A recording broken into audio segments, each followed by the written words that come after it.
How's it going, everybody? Thank you very much. I always appreciate you watching. I'm Orlando Ruiz Jr. Welcome to a top 10 worst movies of 2024 list.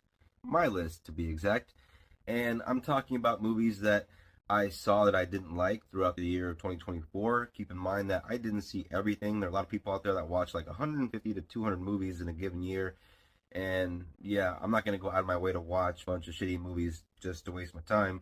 If I watch something that ends up being bad, it was something that I was hoping was going to be good. You know what I mean? So, every now and then I'm kind of curious to check out certain things just for fun. But yeah, these are the ones that just kind of rubbed me the wrong way. And, I only saw about maybe 50 to 60 movies because you guys know me, I'm into classic movies. I'm into the old school stuff. That's why I review old school stuff on this channel. The top 10, the worst of the worst for me, might not be the same as your list, but if you want to put your list down in the comment section, I'm curious to check out other people's opinions and stuff like that.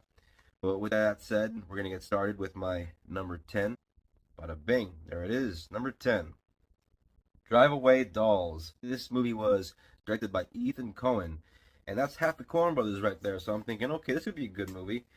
And surprisingly, this was kind of boring. I really thought the performances were pretty good. It was, Margaret Qualley's in there. She was in one of the best movies of last year, The Substance. But here she's putting on a pretty bad Texas accent. Almost sounds like George Clooney's character in Old Brother, Where Art Thou? And yeah, but in the movie, she's into girls, and she and this other girl, they're really friends. They go on this road trip, and they come across a case, they end up taking it, and there are some shady people that it belongs to. They try to get it back, and it's one of those kind of movies, this offbeat, kind of quirky, dark comedy, which they used to make tons of those, back in the day. And this feels just, like a lesser version of the better movies that have that kind of story. There are two characters in the movie that are chasing down our female protagonists, and kind of reminded me of, Fargo, how you have two guys on the road. Their little back and forth banter. Only in Fargo was, entertaining. Here, it felt like they were trying too hard to be funny. We needed less shots, random shots of Miley Cyrus just popping up for no reason.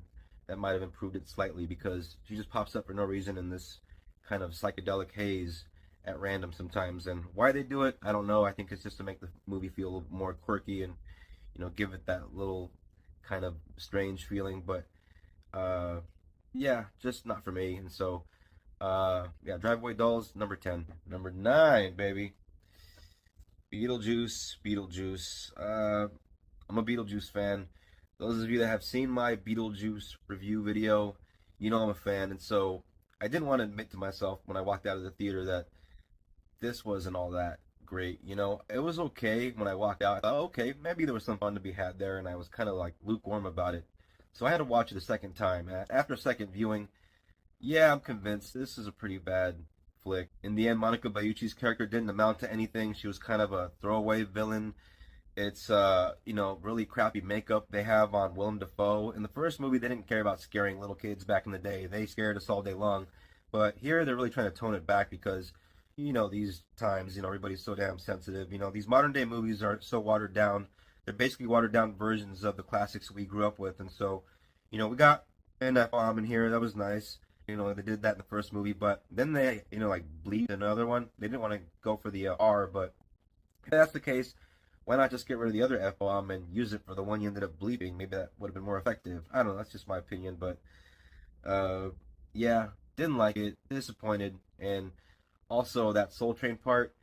They're always saying Tim Burton, you should put more black people in your movies when he'll do that, and then he actually does it. But when he does it, it's goddamn Soul Train with these ghosts, shucking and jiving. And not only did they do that once, but twice in this movie. Yeah, I'm not black, but I felt kind of offended, to be honest, just watching that shit. So yeah, number 9, Beetlejuice. Sorry to say. Number 8 on this list, Godzilla X Kong. Godzilla X Kong. I enjoy a good monster movie. I understand it's a big, kind of popcorn summer type movie, just big dumb fun.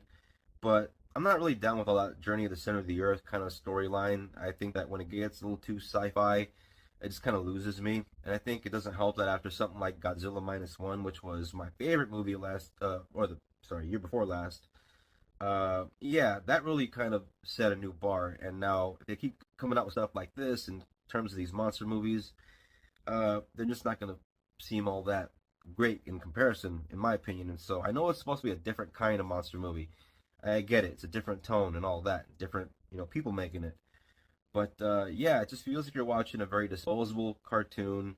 And I enjoy cartoons, but I've seen cartoons that have better storylines than this, and felt like they had more stakes in this. I didn't really care about any of the characters. The only reason I cared about some characters was probably because maybe they were in the previous movie, and even then they still felt kind of like, pretty bland and mildly entertaining just to kind of service the story. And the effects are great. I'll give it that. It's cool to see, Godzilla and Kong running alongside each other on screen. But when you have to give Kong the power glove, yeah, you're jumping the shark, baby. Yeah, nah, it's not for me. Number 7 on this list is Afraid, the movie about the creepy Alexa, the scary AI gone bad that kind of reminded me, hey, if you're a Simpsons fan, did you not think of that episode of Treehouse of Horror where Pierce Brosnan was the voice of the Smart House?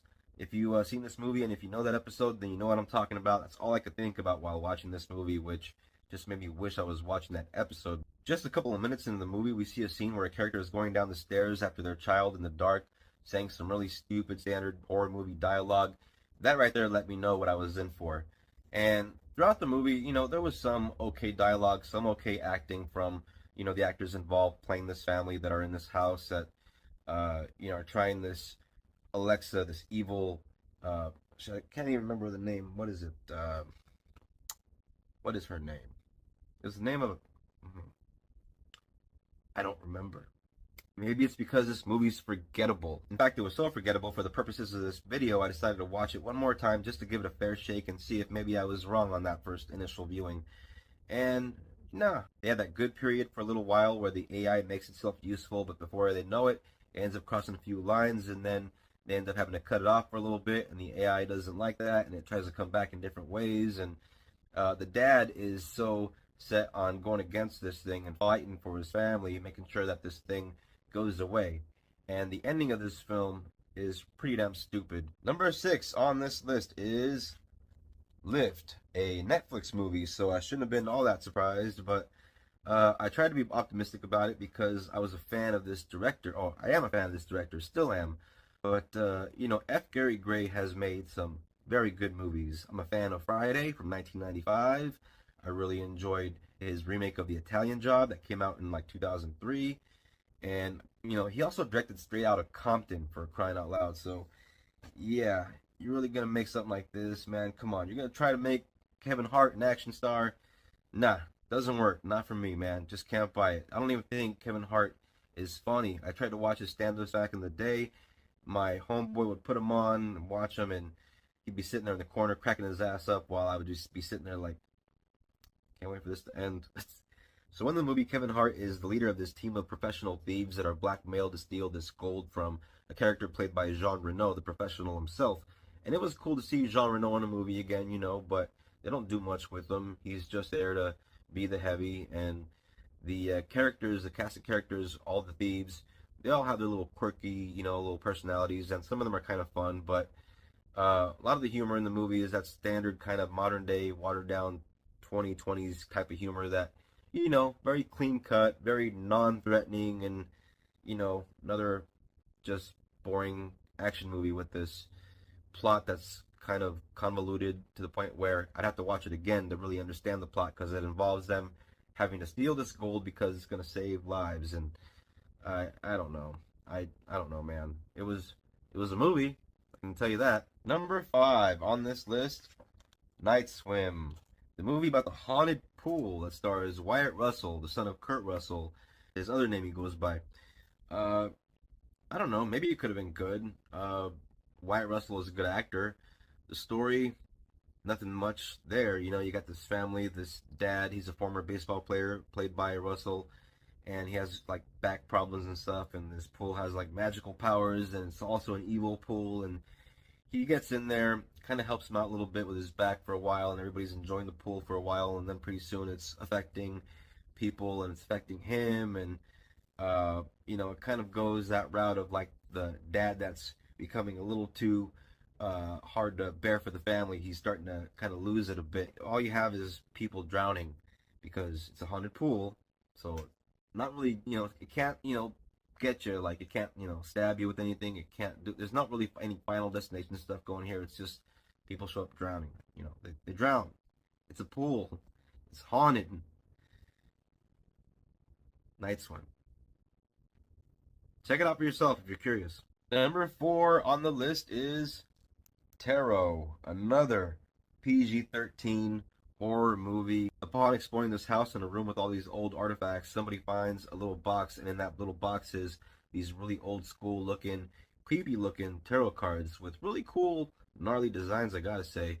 And somebody in the group just happens to be kind of clairvoyant and knows all about tarot cards, and so they're gonna have fun, for shits and giggles. They're gonna sit around and, they're gonna get how their fortunes told. Basically, with these tarot cards, the idea is they have these fates for these people that come true, but with a kind of bad twist, an evil twist. And so, yeah, everybody has this kind of apparition pop up from their card. I want to say about half of the actors in the group of friends were okay, but maybe about half of them were, kind of standard horror movie, just serviceable at best, but not all that great.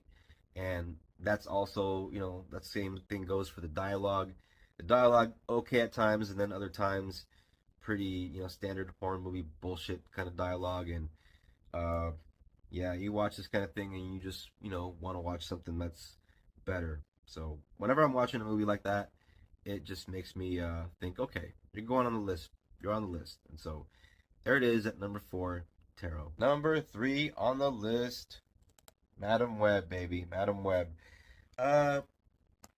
What hasn't been said about this movie? We all know the dialogue's bad.